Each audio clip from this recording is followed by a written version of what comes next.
Que le Seigneur vous bénisse. Je vous salue encore au nom du Seigneur Jésus-Christ. Je salue toutes les sœurs des tabernacles de la perfection et tous nos frères,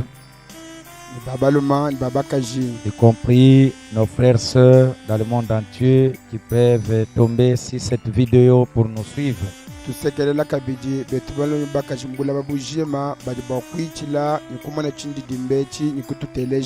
La fois passée, nous avons parlé sur comment échapper à cette pandémie. Nous avons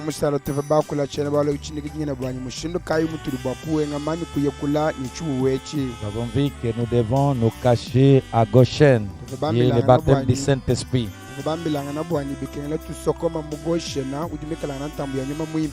Et enfin, nous avions vu encore pour montrer notre deuxième point. Et bien que vous pouvez être à Goshen, nous devons quand même enlever la peur. Parce que c'est ce qui peut nous amener à être atteints par l'ennemi. Et ce matin encore, je voudrais vous montrer comment nous pouvons échapper à cette pandémie.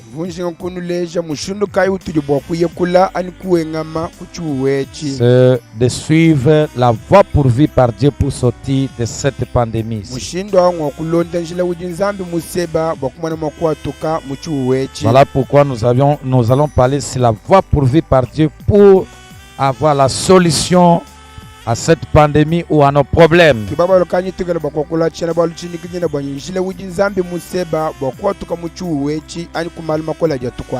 Alors sans tarder, nous allons offrir un mot de prière.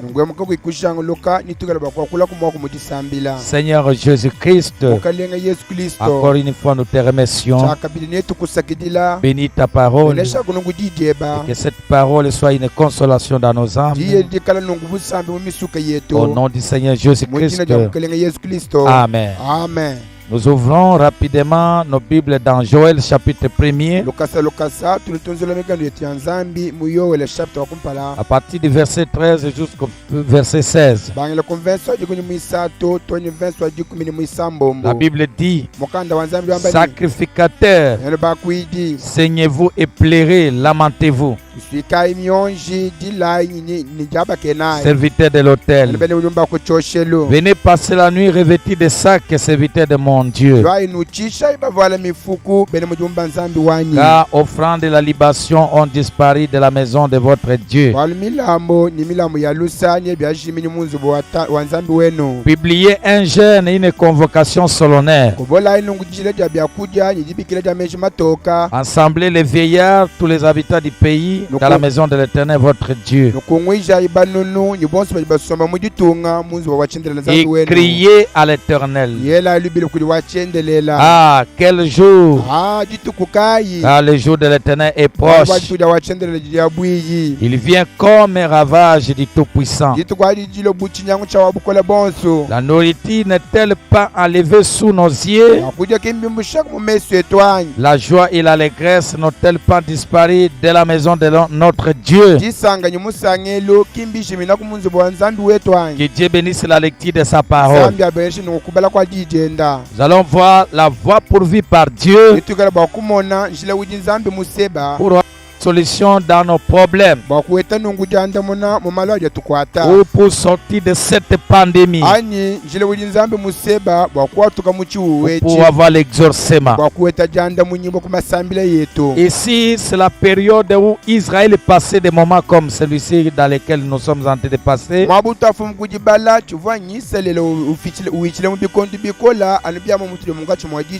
le peuple était tombé dans les désobéissances, Dieu a envoyé de son armée. Donc les Gazam, la Soterel, les Gelek et les Asiles. Et les pays étaient devenus vraiment un chaos. Il y a eu la famine, une misère qu'on ne peut jamais supporter. Le peuple a commencé à crier à Dieu. Et le Seigneur a attendu. C'est là qu'il va annoncer sa parole à Joël le prophète. Et Joël parle au sacrificateur.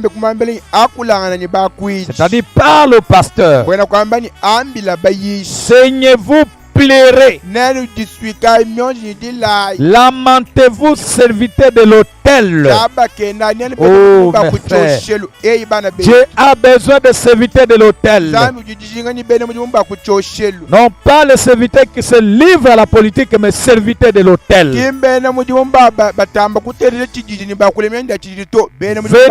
passer la nuit revêtus de sacs. Serviteurs de mon Dieu, quand l'offrande et la libation ont disparu de la maison de votre Dieu, publiez un jeûne et une convocation solennelle. Assemblez les vieillards et tous les habitants du pays dans la maison de l'Éternel votre Dieu et criez à l'Éternel. Pendant ce temps ici, ce n'est pas le temps de crier à n'importe qui. Aucune personne n'a pas un secours de vous donner, mais criez en Dieu lui-même seul. Ah, quel jour! Voyez comme nous avons parlé la fois passée. Car le jour de l'Éternel est proche. Il vient comme un ravage du Tout-Puissant. La nourriture n'est-elle pas enlevée sous nos yeux? Voilà. La joie et l'allégresse n'ont-elles pas disparu de la maison de notre Dieu? Il n'y a plus encore de consolation. Il n'y a que des inquiétudes sur inquiétudes. La joie est disparue. Donc la paix est disparue. Pourquoi? Il y a eu le Gelek, il y a eu le Kazam, il y a eu la Soterel. Oh mes frères, mes sœurs, ce n'est pas seulement coronavirus. Il y a la crise qui frappe. Il y a le chômage. Il y a la stérilité. Il y a des différentes maladies dans le corps. Mais il y a une voie de sortie. Mes frères, mes sœurs, cette voie de sortie, même l'ONU ne peut jamais être la voie de sortie. L'ONU, ce n'est pas la voie de sortie. Mais la voie de sortie, c'est Christ lui-même, qui est l'ambassadeur de la paix. Mais comment nous pouvons accéder à trouver la paix, à trouver la solution? Et écoutez, Israël, Dieu dit criez en Dieu. Écoutez dans Philippiens chapitre 4, le verset 6. Qu'est-ce que la Bible dit ici? Ne vous inquiétez de rien, mais en toutes choses, faites connaître vos besoins à Dieu par des prières et des supplications, avec des actions de grâce. Peut-être vous êtes là dans ta chambre, peut-être vous êtes au salon, peut-être dans votre voiture, peut-être au travail, peut-être votre marché. Mais regarde des inquiétudes, des plaies dans votre cœur. Bien que les gens pensent que vous êtes en paix, mais vous n'êtes pas en paix. Vous avez des dettes dans les banques. Vous n'avez pas comment s'en sortir dans cela. Mais ce matin, j'ai un message de consolation. Ne vous inquiétez de rien, mais en toutes choses. Quand la Bible dit toutes choses, c'est que tout a été déjà résolu. Parce que lui-même à la croix, il a dit tout est accompli. Même les questions que les médecins ne peuvent pas répondre, faites connaître cela en Dieu par des prières et des supplications. Écoutez la prière du prophète Branham dans la condamnation par la représentation. Prêchez le 13 novembre ce soir au prêtre 38 et 39. Maintenant, inclinons la tête pour un mot de prière. Notre bienveillant Seigneur, comme dans un sens, je tremble de savoir que pour ce monde, c'est le temps de la fin. Oh, merci Seigneur. Je ne saurais dans quel pays me réfugier. Quel pays où vous pouvez vous réfugier pour le moment? Même si vous désirez aller en Europe, aux États-Unis, en Asie, c'est plus pire mauvais que maintenant en Afrique ici. Je ne saurais dans quel pays me réfugier. C'est comme j'ai parlé avec un frère qui m'a fait rigoler. Il dit, pasteur, je préfère aller même dans notre village mental maintenant. Parce que je n'ai pas encore attendu le coronavirus qui attaque les villageois. Oh mes frères, mes sœurs, laissez-moi vous dire dans une autre citation, frère Branham dit, il n'y a aucun endroit que l'homme peut placer donc sa foi comme refuge. Il n'y en a pas en Afrique, en Asie, en Europe et aux États-Unis. Partout, il n'y a même pas un endroit où Dieu peut vous bénir. Il n'y a qu'un seul endroit, c'est être la semence d'Abraham, le baptême du Saint-Esprit dans l'âme, que vous soyez au village, Dieu est avec toi et toutes les bénédictions te suivront là-bas. Voyez, je ne saurais dans quel pays me réfugier. Aujourd'hui, l'Afrique est devenue préférable que même en Europe. Que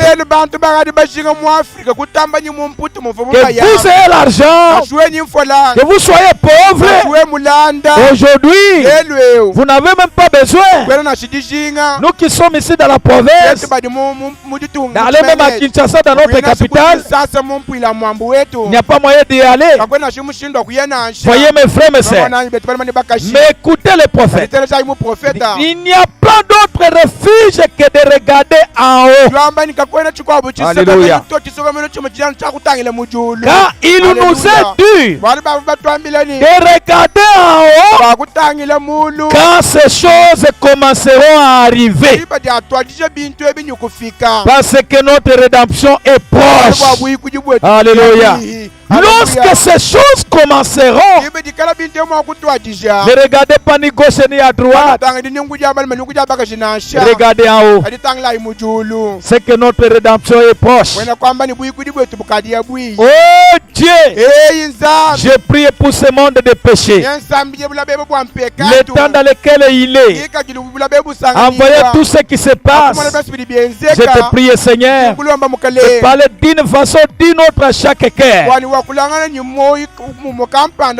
À chaque ministre, afin qu'il soit une flamme ardente dans ces derniers jours.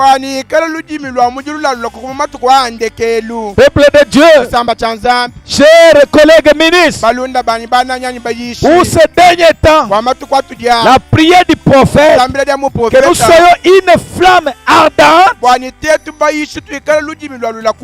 appeler l'église de Dieu vivant à la repentance et à un nouveau retour à la foi. Comme nous le savons, Seigneur, que nous vivons dans l'âge de l'église de Laodicée, où les gens seront tièdes. Oh, mes frères, mes sœurs, je te prie, Père, de nous accorder de retenir fermement ce que nous avons. Pendant cette période, mon église tabernacle de la perfection, pendant ce confinement, retenez ce que tu as. N'abandonnez jamais ce que tu as. Et qu'est-ce que nous avons? Nous avons Christ. En attendant le jour de son apparition. Voilà ce que nous devons retenir. C'est ça la prière du prophète. Il ne sait pas où nous pouvons aller pour le moment. Quel pays préférable. Maintenant, mes frères, dans la voie pourvue par Dieu, pour aujourd'hui, prêché le 6 février 64, au point 50 à 53, on dit que le bébé crie pour obtenir ce qu'il désire. C'est la voie pourvue par Dieu pour un bébé de trouver ce qu'il désire. Il ne fait que suivre la voie pourvue par Dieu. C'est exact. C'est le seul moyen qu'il connaît pour appeler sa mère. Pour se décrire, crier pour ça, et on ne peut jamais lui chercher quelque chose comme clochette. Non, c'est cette voie-là. C'est ce que Dieu recommande pour ses enfants. C'est ce que Dieu recommande pour ses enfants qui croient. Il veut que vous criez pour obtenir ce dont vous avez besoin. Voyez, c'est exact. Réclamez cela en grand cru.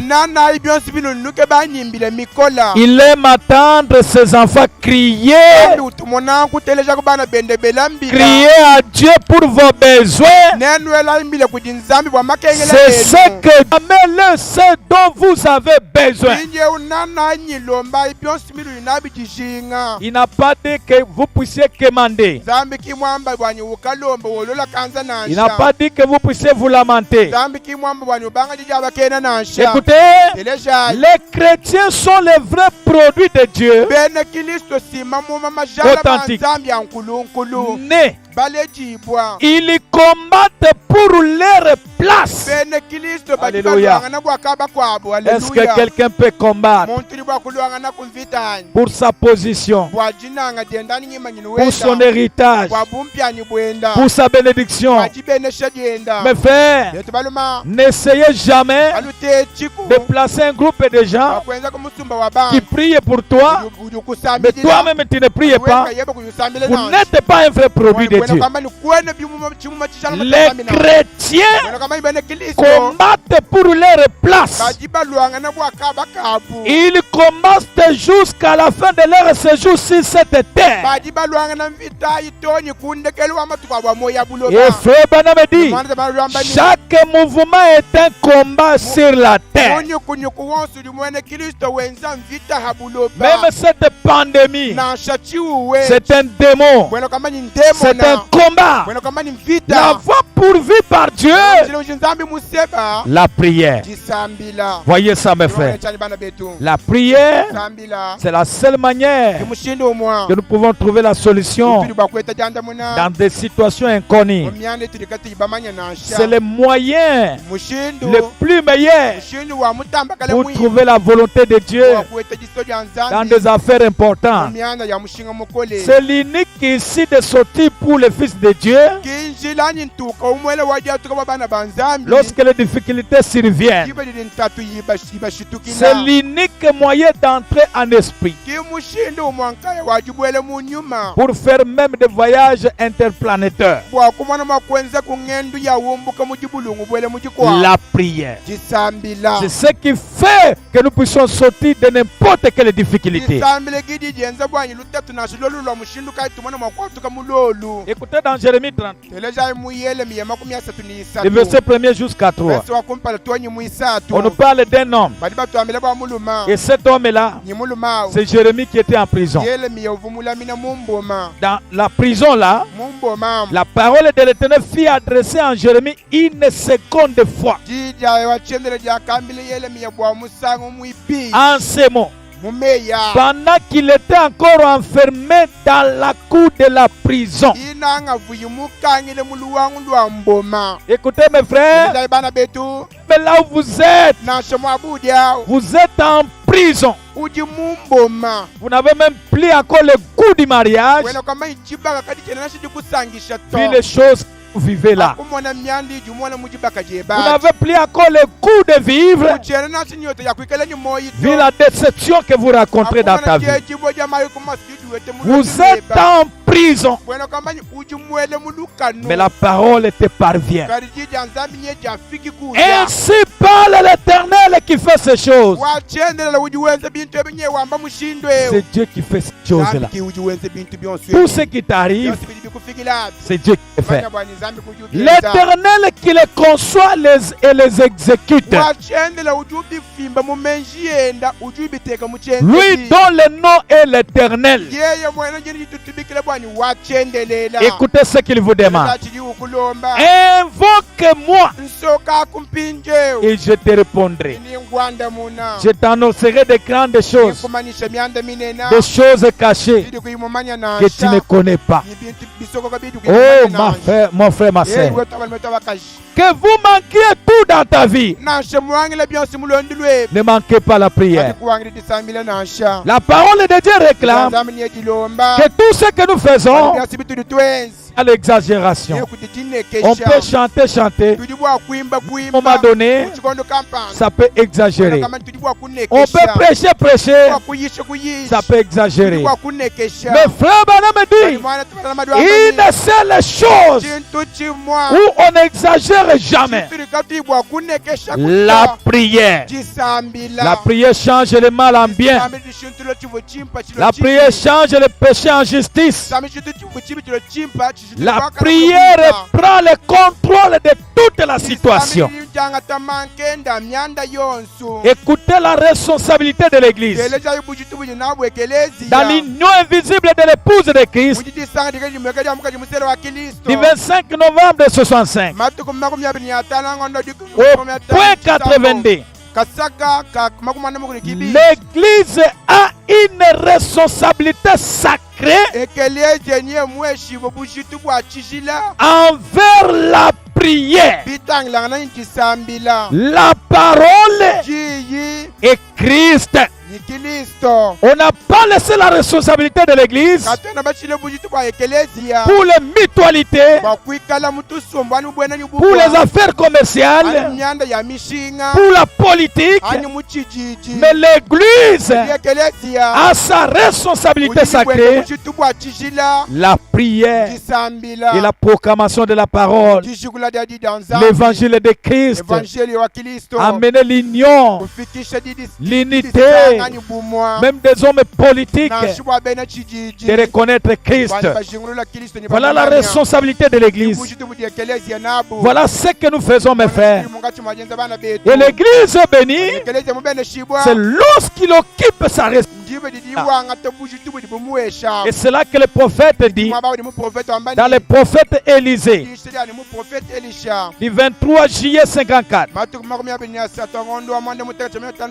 au point 10, écoutez mes frères, pourquoi vous n'êtes pas bénis? Pourquoi vous voyez toujours la bénédiction qui s'arrête dans votre vie? Il y a quelque chose qui ne va pas. C'est ce que nous faisons.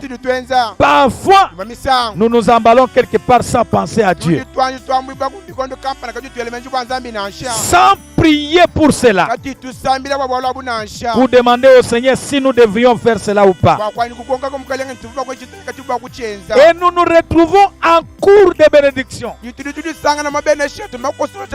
Alors parfois nous nous demandons, eh bien, je me demande pourquoi je ne peux plus avoir de bénédiction.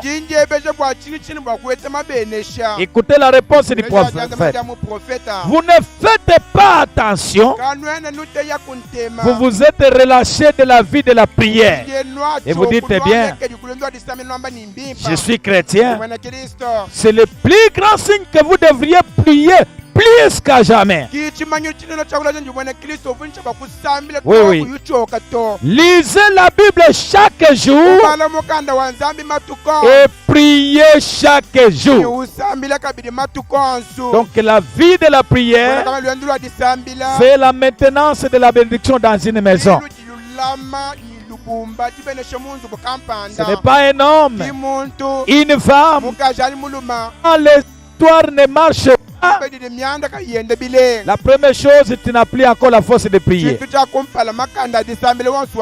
Oh mon pasteur, oh mon diacre, je n'ai même pas la force de prier. Vous n'êtes pas un chrétien.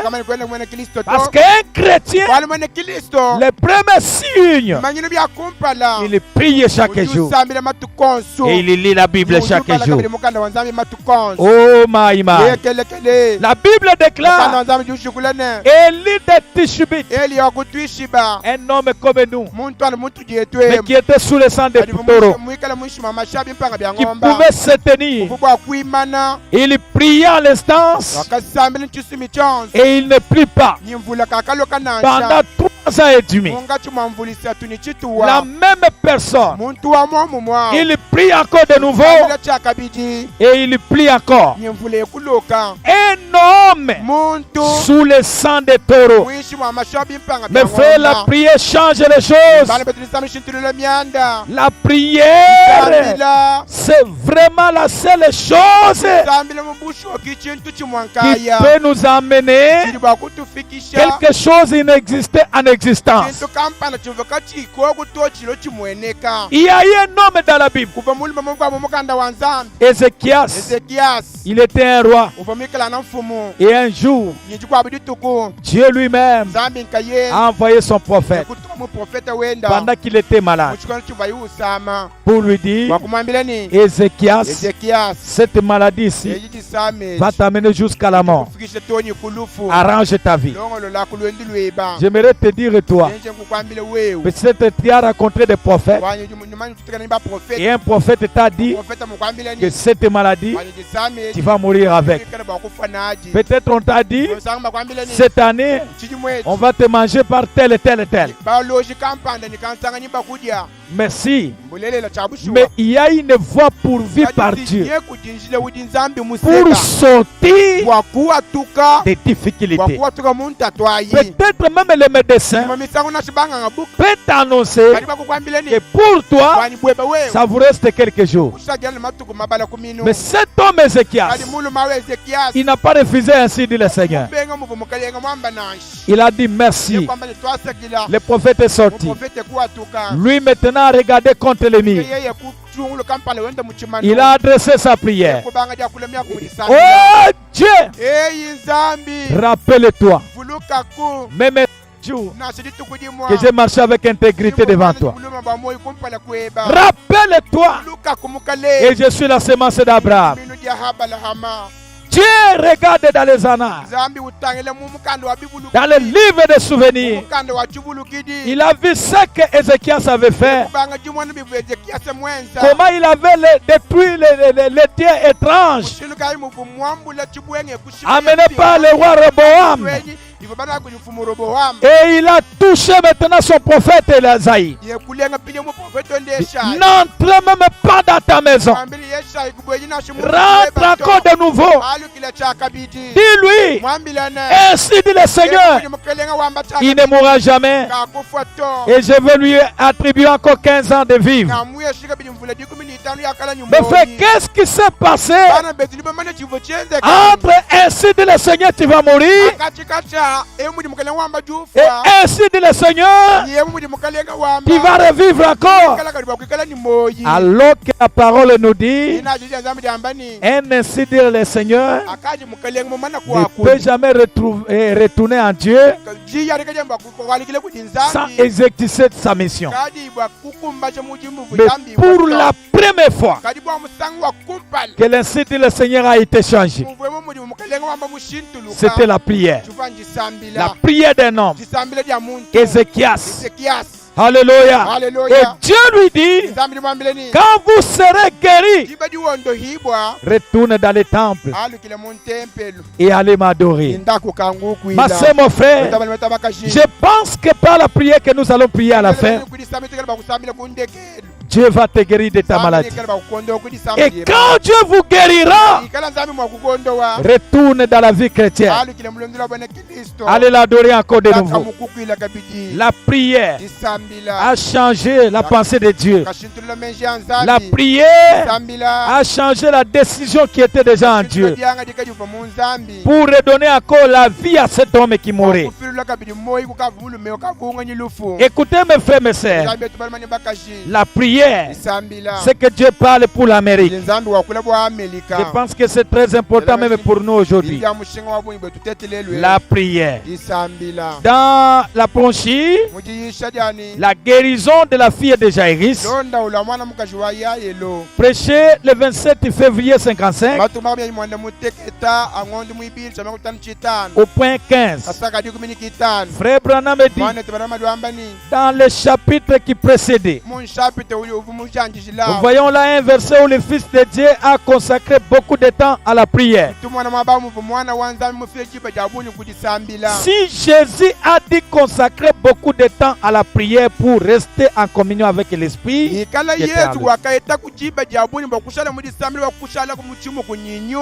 combien plus vous et moi devons-nous consacrer du temps à la prière?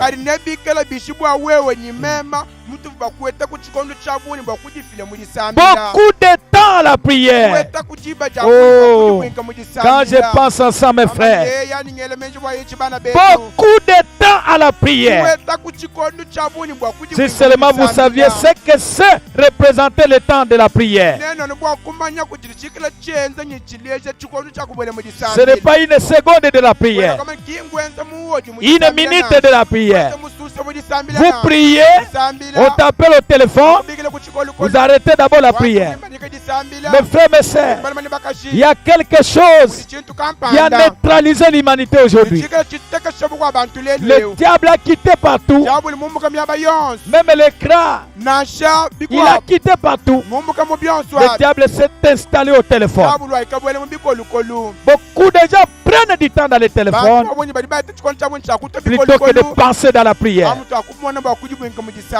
Une maman, au lieu de s'occuper de ses enfants, il prend du temps dans le téléphone. Le temps de prier pour son mari, le temps de prier pour votre foyer, tout passe dans le téléphone. Mais frère, mon me dit, si les gens savaient ce que représente le temps de la prière, des fois lorsque vous êtes en prière, écoutez mes frères, Dieu change toute la destination totale des différentes choses qui devraient arriver. Alléluia. Croyez-vous cela? Oui, mes frères, je le crois de tout mon cœur. Votre prière pourrait changer toute la situation. Et ça change la destination totale. Laissez-moi vous dire ce matin, si peut-être la destinée de ta vie était déjà vers la mort, la prière peut changer la destination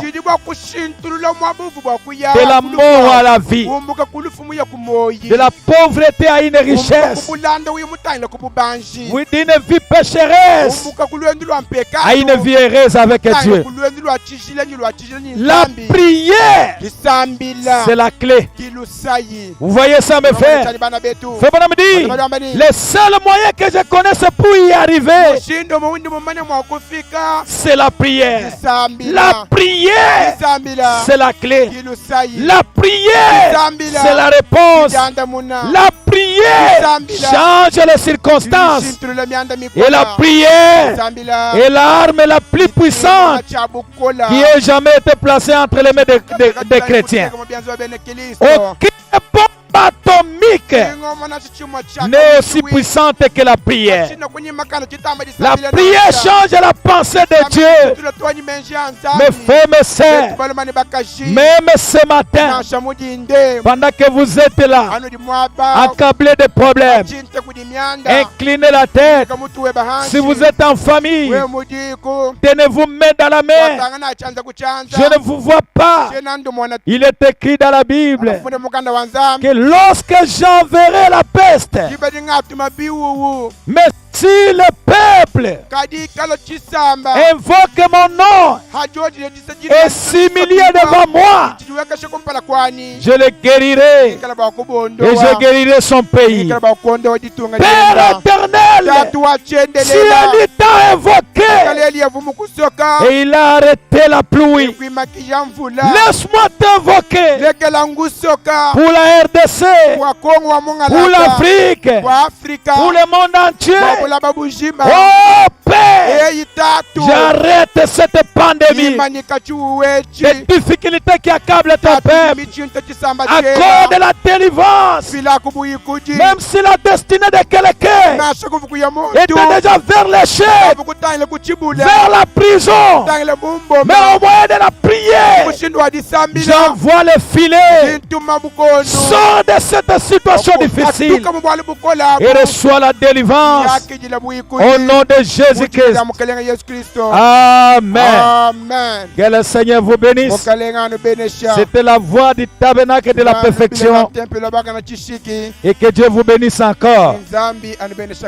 Amen. Merci beaucoup.